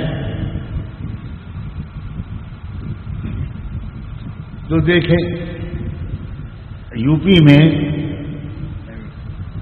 لکھنؤ کے قریب جگہ کا نام تو نہیں لوں گا، ہو سکتا ہے آپ میں سے کسی کی شادی وہاں ہوئی ہو تو بیوی سے جھگڑا ہو جائے گا کہ میں منع کرتی تھی وہابیوں کے پاس مت جایا کرو۔ تو ایک پرانا سلسلہ تھا، بڑا شاندار، بڑا اس کا شاندار ماضی ہے اس سلسلے کا، اس خانقاہ کا، خانوادے کا۔ لیکن میری جوانی نوجوانی کے دور تھے تو اس وقت مجھے ایک ساتھ لے گئے کہ اب کدھر آئے ہیں، قریب میں وہ خانقاہ ہے، وہاں فلاں بزرگ مدفون ہیں، چلیے وہاں مسجد میں نماز پڑھ لیں اور فاتحہ پڑھ لیں۔ اور بہت اچھا، میں چلا گیا تو وہاں موجودہ پیر صاحب سے، یعنی اس وقت جو گدی نشین تھے، ان سے ملاقات ہوئی۔ ماشاء اللہ غالباً سو رہے ہوں گے تو بکری داڑھی چڑھ گئی تھی، بالکل کلین شیپ تھے، اور بکری کے چرنے کے بعد بلی نے چاٹ بھی لیا ہوگا تو بالکل ہی چکنا چہرہ تھا، اور چین اسموکر تھے، ایک سگریٹ کے بعد دوسری، دوسری کے بعد تیسری، یہ پیر صاحب، اور لوگ آ کر ان کے ہاتھ نہیں چوم رہے تھے، پیر چوم رہے، مرد بھی اور عورتیں۔ یہ وہ چیز ہے کہ جو نسلی، تو جب کسی کے خاندان میں کہیں پر یہ سلسلہ آ جاتا ہے کہ نہ علم ہے، نہ عمل ہے، نہ تقوی ہے، بس فلاں کے بیٹے ہیں، فلاں کے پوتے ہیں، تو جب یہ سلسلہ آتا ہے تو پھر اللہ تعالیٰ وہ نعمت ادھر سے چھین کر کسی اور کو دے دیتے۔ یہ جو معراج کا سفر ہے نا، اور بیت المقدس جانا، جاتے اور آتے میں دونوں میں، اور نبیوں کی امامت کرنا، اللہ نے دراصل یہ اعلان فرمایا ہے تبدیلی کا، نظم عالم میں تبدیلی کا، کہ اب تک توحید اور ملت ابراہیمی کی حفاظت اور اشاعت اور دعوت اور اقامت، یہ کام چل رہا تھا بنو اسرائیل کے ذریعے سے بیت المقدس میں اور بنو اسماعیل کے ذریعے سے مکہ مکرمہ میں۔ اب نبی امی محمد رسول اللہ صلی اللہ علیہ وآلہ وسلم کو اللہ تعالیٰ نے مکے سے بیت المقدس، بیت المقدس سے سدرۃ المنتہا، سدرۃ المنتہا سے پھر بیت المقدس اور وہاں امامت انبیاء کرا کر اب جو ان کو واپس مکے بھیجا۔ اور یہ اعلان دراصل اس کے پیچھے مقصود تھا کہ اب پوری دنیا کی امامت و قیادت محمد الرسول اللہ صلی اللہ علیہ وآلہ وسلم کے حوالے کی جاتی ہیں، اور ان کے واسطے سے ان کی امت میں جو لوگ اہل ہوں گے امت محمدیہ کی امامت میں، اب پوری دنیا یہ توحیدی دعوت کا سفر طے کرے گی۔ یہ اعلان مقصود تھا۔ اب نہ بنو اسرائیل نہ صرف بنو اسماعیل، بلکہ اب ہے کنتم خیر امت اخرجت للناس۔ اب امامت عالم اب حوالے ہوگی محمد رسول اللہ کے متبعین کے، وہ چاہے بنو اسماعیل میں سے ہوں تب اور وہاں سے نہ ہوں، تو حبشے کا آنے والا سیاہ چہرے کا، کالے رنگ کا، چھوٹے قد کا بلال یہ امام عالم ہوگا۔ روم سے آئے ہوئے صہیب، روم سے آئے ہوا صہیب نہ قریشی نہ ہاشمی نہ مطلبی نہ سید نہ کچھ، لیکن اب یہ صہیب رومی یہ امام عالم ہوگا۔ یہ ایران سے آیا ہوا سلمان جو نہ عربی نہ ہاشمی نہ مطلبی نہ مکی نہ مدنی، لیکن سلمان کے بارے میں محمد رسول اللہ کی زبان سے اللہ نے یہ جملہ پورے عالم تک پہنچا دیا۔ آپ فرمایا کرتے تھے سلمان منا اہل البیت، سلمان میرے گھر کا ہے، میرے اہل بیت میں سے ہے۔ وہ تو عربی بھی نہیں جانتے تھے، وہ تو فارسی بولتے تھے، اور یہاں تک کہ اللہ کے رسول صلی اللہ علیہ وسلم کبھی کبھی ان کو خوش کرنے کے لیے اچانک فارسی کا کوئی جملہ بول دیتے تھے۔ یہ حضور کا معجزہ تھا، کیونکہ آپ جانتے ہیں کہ کوئی انسان جس کا آپ احترام کرتے ہو، کوئی بزرگ، کوئی اچھی شخصیت جس کا آپ بہت عقیدت محبت آپ کو ہو، اب وہ اچانک وہ آپ سے آپ کی زبان میں بول دے۔ اب ہمارے حضرت کو میں نے کئی بار دیکھا کہ گجراتیوں سے جب ملاقات ہوئی تو فرمایا کیا چھو، اب آگے جب وہ گجراتی بولنے لگے حضرت نے کہا کہ آگے نہیں آتا، ہاں زبان یار من گجراتی من گجراتی نہیں جانو، اتنا آتا ہے کیم چھو، اور ایک لفظ اور آتا ہے برابر چے۔ اب پتہ نہیں تم مجھے گالی دو تب بھی میں کہہ دوں برابر چے، اس لیے کہ مجھے تو پتہ ہی نہیں تم کیا رہے، لیکن کتنی خوشی ہوتی ہے، آدمی فدا ہو جاتا ہے کتنی سی بات پر۔ چنانچہ سیدنا سلمان فارسی ایک بار مسجد نبوی میں پیٹ کے بل لیٹے ہوئے تھے، کبھی ایسا نہیں ہوتا تھا، پیٹ کے بل لیٹنا خلاف ادب ہے، خلاف سنت ہے، خلاف عقل ہے، خلاف شریعت ہے۔ تو آپ نے بڑے تعجب سے پوچھا، سمجھ گئے حضور کہ، تو آپ نے سلمان فارسی سے پوچھا سلمان در شکم درد، سلمان کیا تمہارے پیٹ میں درد ہو رہا ہے؟ اوہ یہ جو جملہ سنا فارسی میں، نہ جانے کتنے زمانے کے بعد فارسی سنی ہوگی، ایک دم سے خرابازی کھا کے سلمان فارسی کھڑے ہو گئے کہ بلے یا رسول اللہ بولے کہ رفت، ہاں اللہ کے رسول میرے پیٹ میں درد ہو رہا تھا، مگر قربان جائیں آپ کے جملے پر درد ختم ہو گیا۔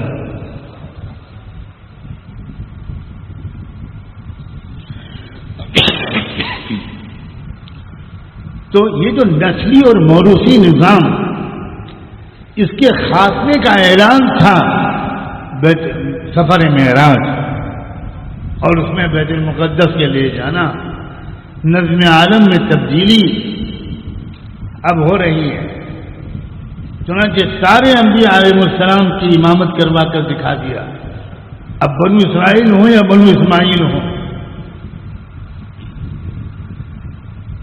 سب کے سب مقتدی بن گئے محمد الرسول اللہ خاتم النبیین صلی اللہ علیہ وآلہ وسلم. اور غالباً اسی لیے اللہ کے رسول صلی اللہ علیہ وسلم کے بیٹے پیدا ہوئے مگر بیٹوں کی لمبی عمر نہ ہو.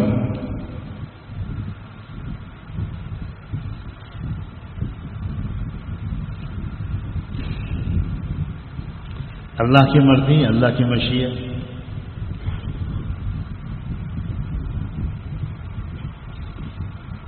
دنیا کی مختلف تہذیبوں میں خاندانی اور موروثی نظام یہ ان کی گھٹی میں پڑا ہوا ہے.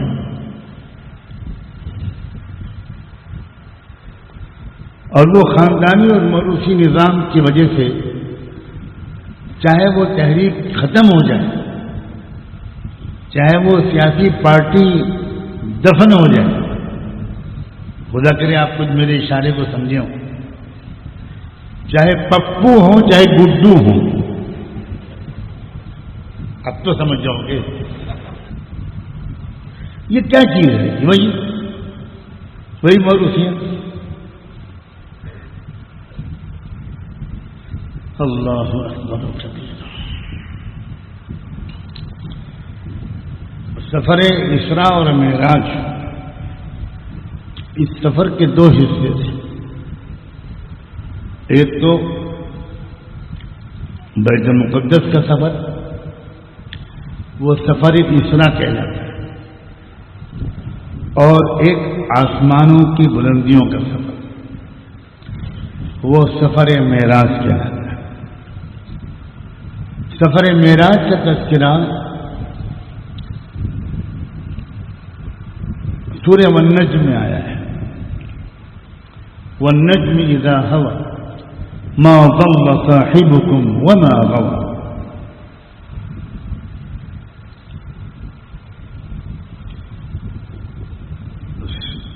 بیت المقدس تک کے سفر کا جو تذکرہ ہے وہ 15ویں پارے کی جو پہلی سورت ہے، سورہ بنی اسرائیل بھی کہتے ہیں اس کو، اور سورہ اسراء بھی کہتے ہیں.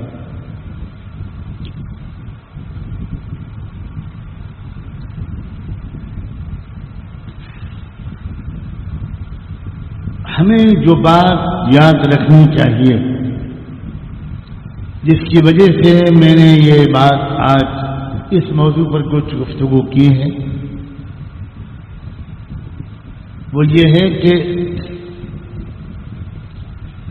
ہم وہاں سے دور رہتے ہیں،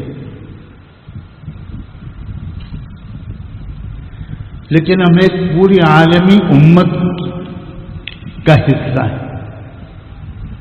ہمیں اپنی عالمی برادری سے بھی پوری طرح جڑا رہنا چاہیے. یہ بہت بڑی کمی ہو گئی، بہت بڑی کمی ہو گئی ہے کہ ہم کٹ گئے ہیں. وہاں عام لوگوں پر اس کی ذمہ داری زیادہ نہیں ہے. یہ ذمہ داری تو ان لوگوں پر ہے جو عام لوگوں کی توجہ کو کسی طرف کھینچ سکتے ہیں. یہی ملک تھا ہمارا جہاں کے مسلمان پوری طرح جڑے ہوئے تھے عالم اسلام سے.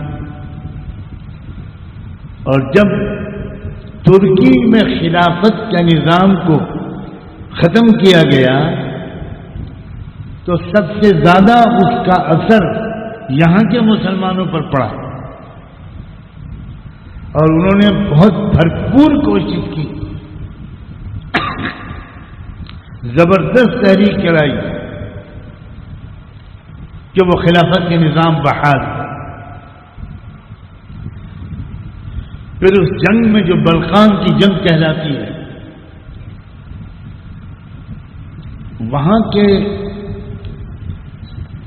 مجاہدین کے لیے، ان کے زخمیوں کے علاج کے لیے اور ان کی ہر طرح کی امداد کے لیے ہمارے ملک کے ایمان والوں نے دل کھول کر مالی تعاون پیش کیا اور وہ بھجوایا ہوا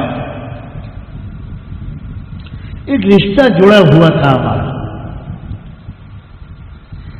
لیکن شیطانی طاقتوں نے بڑی سمجھداری کے ساتھ، ہوشیاری اور عیاری کے ساتھ امت کو الگ الگ چھوٹے چھوٹے خطوں میں بانٹ دیا اور ہر علاقے کے اہل اسلام کو وہاں کے مقامی مسائل میں الجھا دیا۔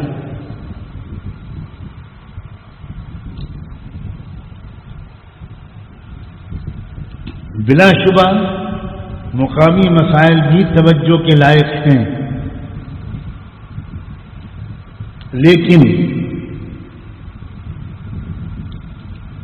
ہمیں اپنی عالمی برادری سے بھی جڑا رہنا ہے۔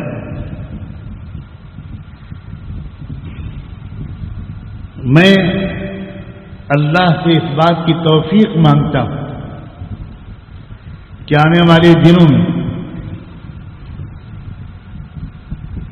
ہمارے ملک کے اہل اسلام بھی اس مسئلے کی طرف متوجہ ہوں، اس مسئلے کی طرف متوجہ کرنے کی کوشش میں اللہ میرا بھی اور آپ سب کا بھی حصہ لگا۔ کیا میں آپ لوگوں سے یہ امید کروں، خلاف توقع آج جو خانقاہ کی مجلس میں اس موضوع پر میں نے گفتگو کی ہے، آپ اس کی اہمیت کو خدا کرے محسوس کریں۔ آپ کی خواتین، آپ کے گھروں کی مستورات، آپ کی بچیاں، آپ کے بچے، اب آپ ان کے سامنے بیت المقدس کی خبروں کو لائیے، ان کے تذکرے کیجیے۔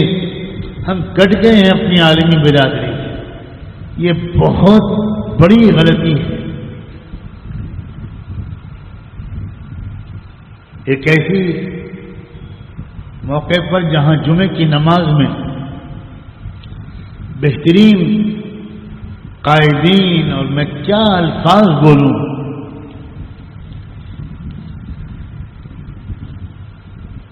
اعلیٰ ترین صف اول کے لوگ موجود تھے،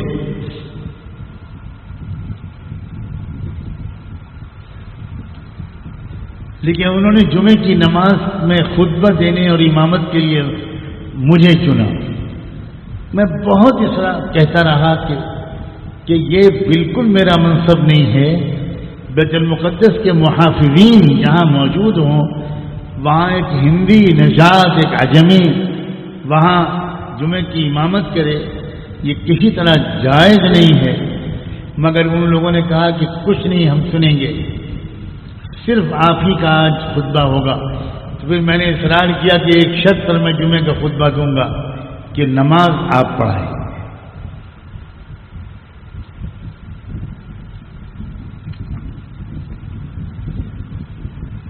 آپ مسلسل اس سلسلے میں فکر مند رہیے۔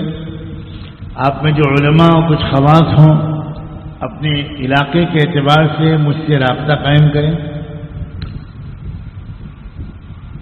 تاکہ میں ہر علاقے کے اندر ایک شعور، ایک آگاہی، ایک بیداری اس سلسلے میں ایک حساسیت پیدا کر سکوں، کچھ ہمارا بھی تو حصہ ہو۔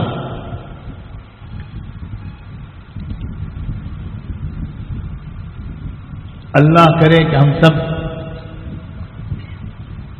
ایک بار کم از کم وہاں حاضر بھی ہو، اللہ ایک بار پہنچا دے۔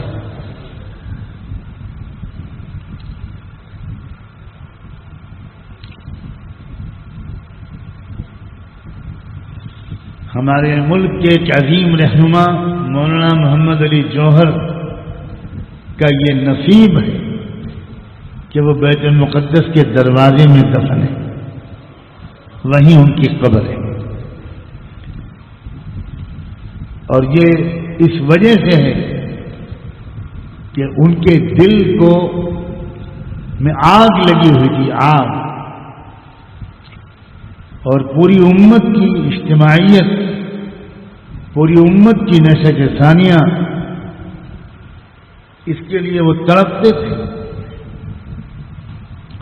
بڑی قربانیاں دی، بہت محنت کی، بہت جد و جہد کی، بالآخر اللہ نے ان کو یہ انعام عطا فرمایا۔ تو ہمارا ایک نمائندہ وہاں موجود ہے، اور اس شہر میں دنیا کے ہر ملک، ہر قوم کے مسلم خاندان وہاں بسے ہوئے ہیں۔ ہمارے ملک سے جا کر وہاں بس جانے والے خاندان بھی آج تک وہاں آباد، مگر یاد رکھیں کون قبول ہوگا ان سب کاموں کے لیے؟ کیا ان تمام گناہوں کے ساتھ لت پت ہم رہیں اور پھر ہم کو اللہ اس مقدس مشن کے لیے قبول فرما لے؟ تو پہلی بات تو یہی ہے کہ سچے دل سے ہم اپنی زندگی سے گناہوں کو نکالیں، ہم تقوی والے بنیں، ہم شریعت کی پابندی کرنے والے بنیں، ہم مال کا صحیح خرچ کرنے والے بنیں، ہم وقت کا صحیح استعمال کرنے والے بنیں، ہم اچھی تعلیم لینے والے اور بچوں کو اچھی تعلیم و تربیت دینے والے بنیں، ایک بیداری، ایک امنگ، ایک حوصلہ، ایک عزم، ایک غیرت، ایک حمیت ہمارے اندر پیدا ہو۔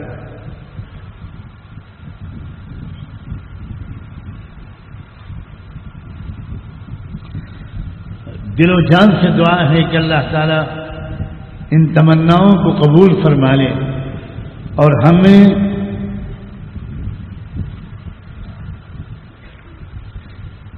اس مشن میں ہمارا حصہ لگ جائے کہ اس زمین پر انصاف قائم ہو جائے، کیونکہ یہ تازہ یقین لے کر میں واپس آیا ہوں۔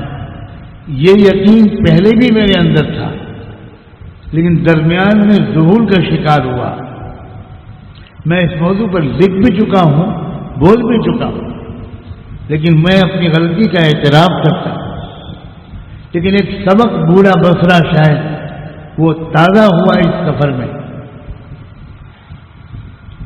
وہ یہ کہ پوری دنیا میں امن و انصاف کے قیام کی کوششیں تب کامیاب ہوں گی جب پہلے وہاں امن و انصاف کے قیام کی کوششیں کامیاب ہو جائیں۔ وہاں اللہ کے بندے، اللہ کی بندیاں، نوجوان لڑکے اور لڑکیاں، بچے اور بچیاں گلاب کی طرح حسین، نرم و نازک پھول، اور وہ کس طرح جان کی بازی لگائے ہوئے ہیں اس کا تصور بھی نہیں کرتے، سوچ بھی نہیں سکتے۔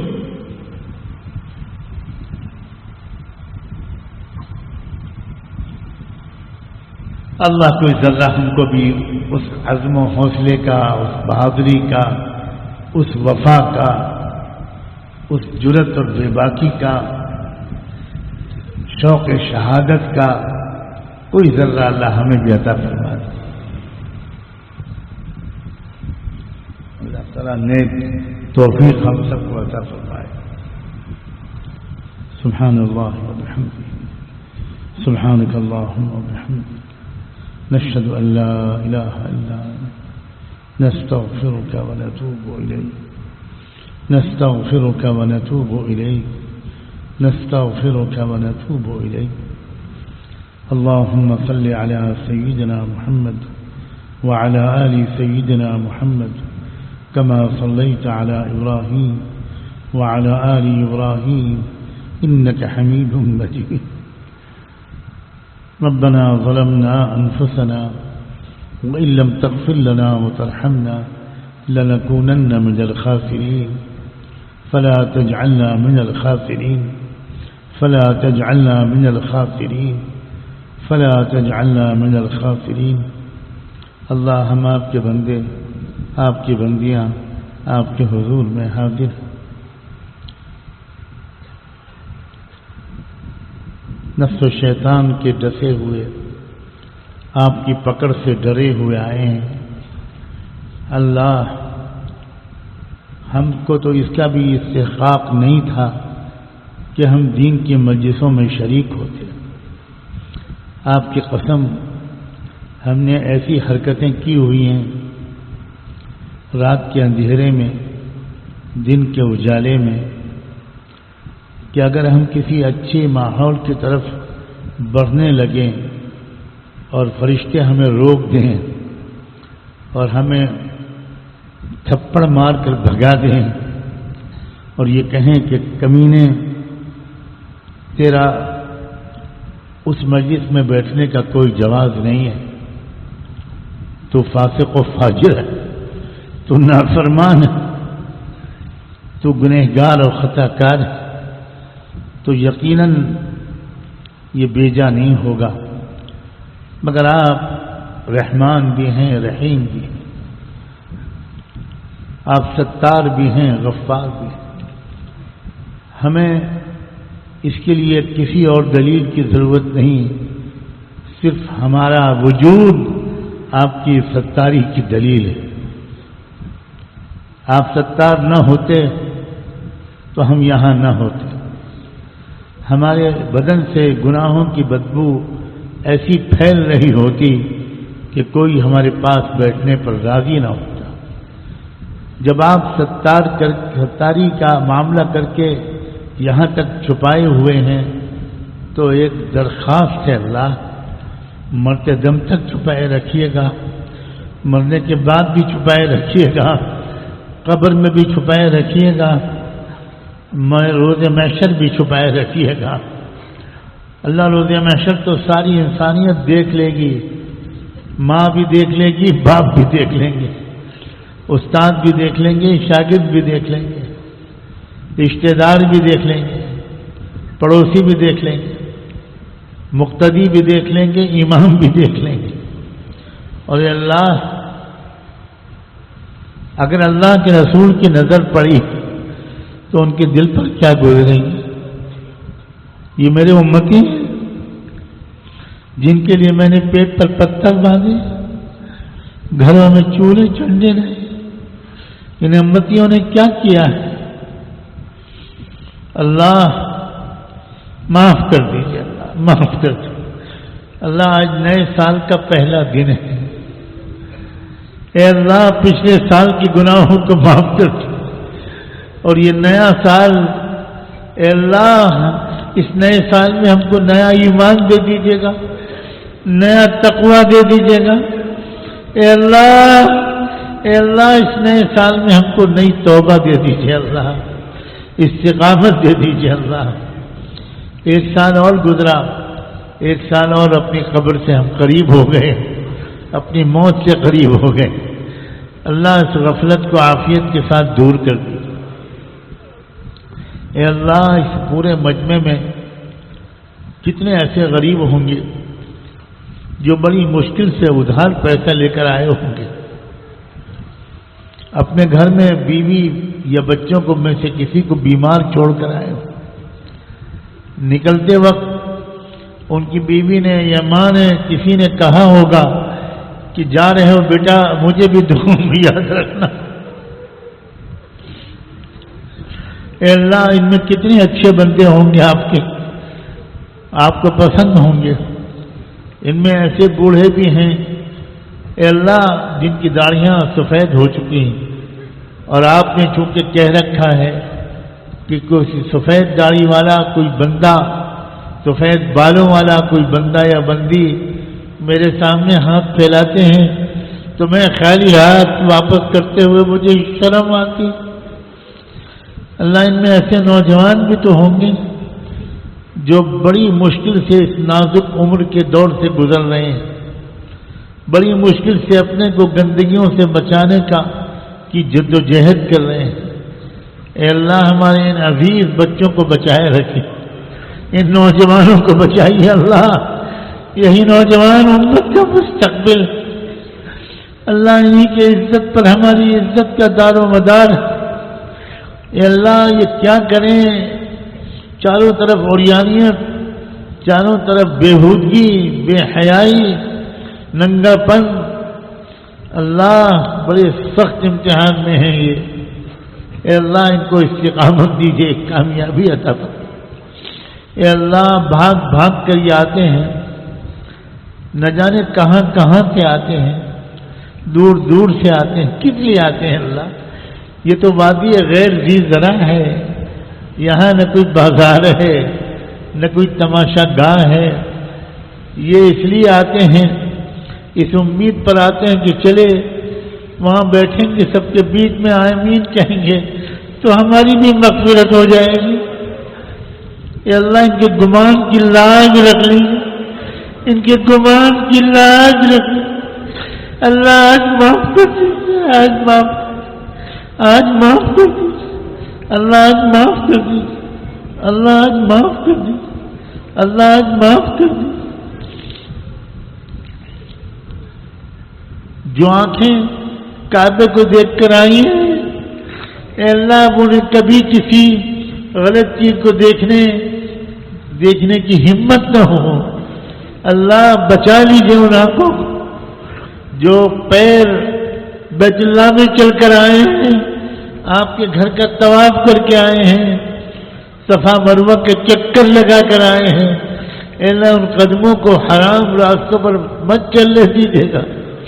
اے اللہ دوڑ دوڑ کر نمازیں پڑھنے والا بنا دیجیے، رکوع سجدے میں گر کر آپ سے معافی مانگنے والا بنا دیجیے.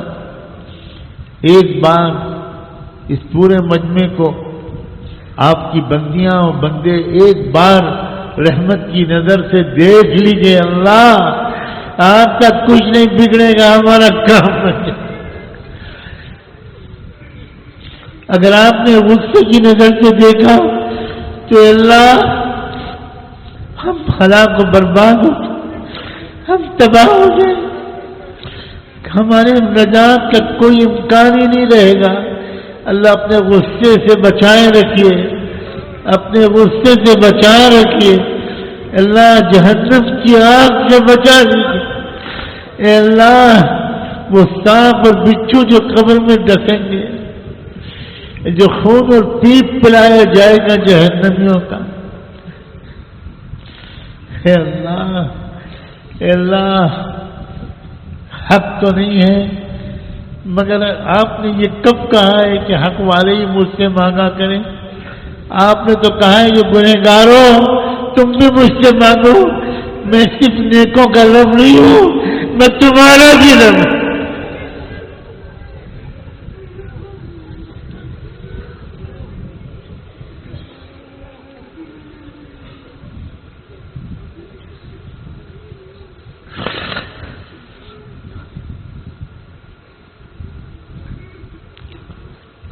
اللہ بندے تو آپ کے بہت ہیں، مگر رب کا ہمارا آپ کے سوا کوئی نہیں.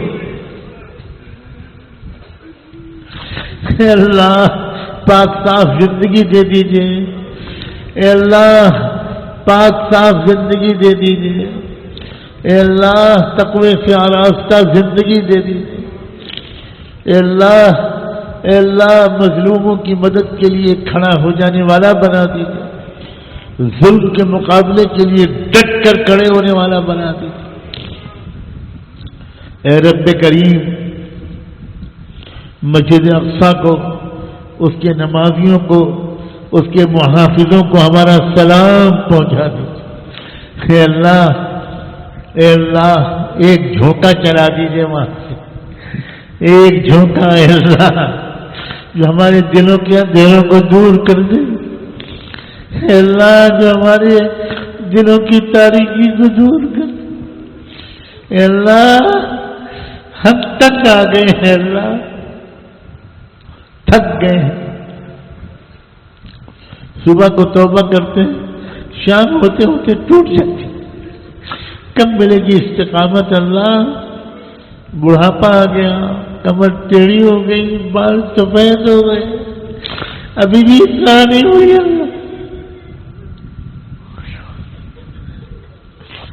اللہ ہمیں سنجیدہ بنا دیجیے.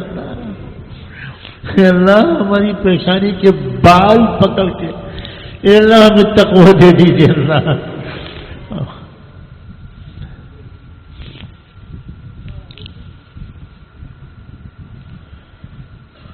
اپنے محبوب کی امت کو عزت نصیب فرما،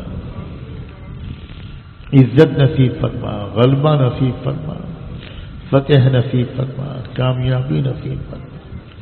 اے اللہ ہمارے عزیز طلبہ یہی اس کمزور کی امیدوں کا مرکز، اے اللہ یہی ہے امیدوں کا مرکز، یہی امیدوں کا مرکز ہے. انہیں علماء ربانیین بنا دیجیے اللہ.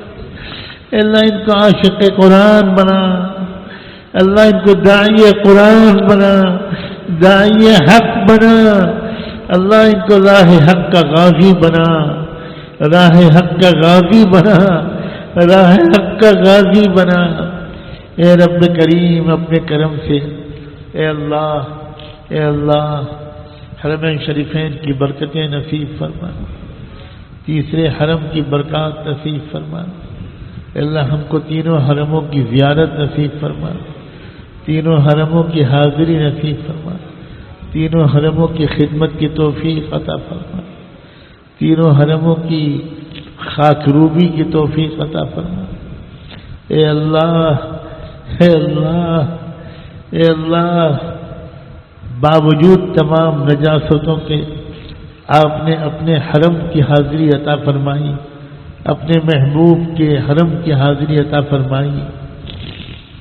گنبد خضرا کو دیکھنے اور کلام پڑھنے کی سعادت نصیب فرمائی. ہم اس کے بھی مستحق نہ تھے. روضۃ الجنہ میں حاضری دے کر پہنچا کر وہاں سجدے رکوع کرنے کی توفیق دی. اے رب کریم جنت کی کیاری میں تو آپ نے پہنچا دیا، بلا استحقاق اب جنت میں بھی پہنچا دیجیے گا. اب جنت میں بھی ہم سب کو پہنچا. اللہ ہم سب وہاں اکٹھا اور جمع ہوں، بے حساب و کتاب جمع ہوں اور قدم چومے سید الاولین والآخرین. کب وہ دیدار ہوگا ان کا اللہ؟ ایسے دور میں ہم پیدا ہوئے کہ ہم ان کو دیکھ نہ سکے. قیامت کے دن آپ نے اگر ہم کو اندھا کھڑا کر دیا تو ہم وہاں بھی ان کو نہ دیکھ سکیں گے. اللہ اس دوہری محرومی سے بچا لیجیے، اس دوہری محرومی سے بچا لیجیے. اے اللہ نبیوں کی زیارت عطا فرما، اے اللہ صحابہ کی ملاقات کا شرف عطا فرما. اے اللہ کتنا دل چاہتا ہے صدیق اکبر کو دیکھیں جن کے بارے میں حضور نے کہا کہ میں سب کے احسانوں کا بدلہ چکا دیا، ابوبکر کے احسانوں کا بدلہ میں نہیں چکا سکا. اے اللہ زندگی ایسی گزارنے کی توفیق عطا فرما کہ موت کے بعد اے اللہ بے حساب و کتاب آپ مغفرت کا فیصلہ فرما. اے رب کریم ہمارے الگ الگ جو انفرادی مسائل ہیں، جو پریشانیاں ہیں، جو الجھنیں ہیں، جو ضرورتیں ہیں، ہم سے زیادہ آپ جانتے ہیں. اے اللہ ہماری ان پریشانیوں کو دور فرما دی، ان الجھنوں کو دور فرما دی، ان ضرورتوں کو پورا کر دی، ان مسائل کو حل کر دی. اور اے اللہ ہمارے سب کے مشترکہ اور اجتماعی جو مسائل ہیں، جو پریشانیاں ہیں، اللہ ان مسائل کو بھی حل کر دیجیے اور ان پریشانیوں کو بھی دور کر دیجیے. بار الہ ایک بار ہم سب کو رحم کی نظر سے دیکھ لیں. کاش کہ ہم یہ مانگنے کے لائق ہوتے کہ آپ محبت کی نظر سے دیکھ لیں، مگر ڈر لگتا ہے محبت کی نظر مانگتے ہوئے. آپ کو غصہ آ سکتا ہے. آپ جواب میں کہہ سکتے ہیں کہ تمہاری ہمت کیسے ہو رہی ہے کہ تم مجھ سے محبت کی نگاہ مانگ رہے ہو. میری محبت کی نظر پڑتی تھی ابو بکر عمر عثمان و علی پر، بلال پر، خباب پر، صہیب رومی اور بلال حبشی پر میری محبت کی نظر پڑتی تھی۔ خانوادہ نبوت کی پاک بیویوں اور بیٹیوں پر میری نظر محبت کی تم جیسوں پر نہیں پڑ سکتی۔ ہمیں اعتراف ہے اللہ، ہم کہاں اور کہاں آپ کی محبت کی نظر، ہم بس اتنی گزارش ہے کہ رحمت کی نظر ڈالتی، اس سے محروم نہ فرما، اس سے محروم نہ فرما، اس سے محروم نہ فرما۔ اے اللہ یہاں جو بھی کام ہو رہے ہیں ان کو قبول فرما لیجیے، ان کی خامیوں کو دور کر دیجیے، ان کو اور اعلیٰ معیار کا بنا دیجیے، اور اللہ جو علم و عبادت کا جو مرکز بن رہا ہے اللہ جلد سے جلد اس کو مکمل کروا دے، اس کے علم و ذکر سے آباد کر دے۔ اے اللہ اپنے ایسے بندوں کو متوجہ کر دیجیے جو بڑھ چڑھ کر اس میں حصہ لیں، ان کو قبول فرما لیجیے، ان کو ذریعہ بنا دیجیے۔ اے رب کریم اپنے کرم سے جو مانگا ہے وہ بھی عطا کر دیجیے، جو نہیں مانگ سکے مانگنا چاہیے تھا اللہ وہ بھی عطا کر دیجیے۔ ایک آخری گزارش یہ ہے کہ ہم سب خطا کاروں کے نام لے کر رحمت دو عالم صلی اللہ علیہ وآلہ وسلم کی خدمت اقدس میں ہم سب کی طرف سے درود و سلام بھجوا دیجیے، ان پر اور ان کی آل پر، ان پر اور ان کے اہل بیت پر، صحابہ اور صحابیات پر، ازواج مطہرات پر، ذریت طیبہ پر، اور ان کے نقش قدم پر چلنے والے تمام صالحین و صالحات، تمام اولیاء اللہ پر، اور انہی کے راستے پر جینے اور مرنے کی ہم سب کو توفیق عطا فرما۔ وصلی اللہ تعالی علی خیر خلقہ سیدنا محمد وعلى آلہ وصحبہ اجمعین برحمتک یا ارحم الراحمین۔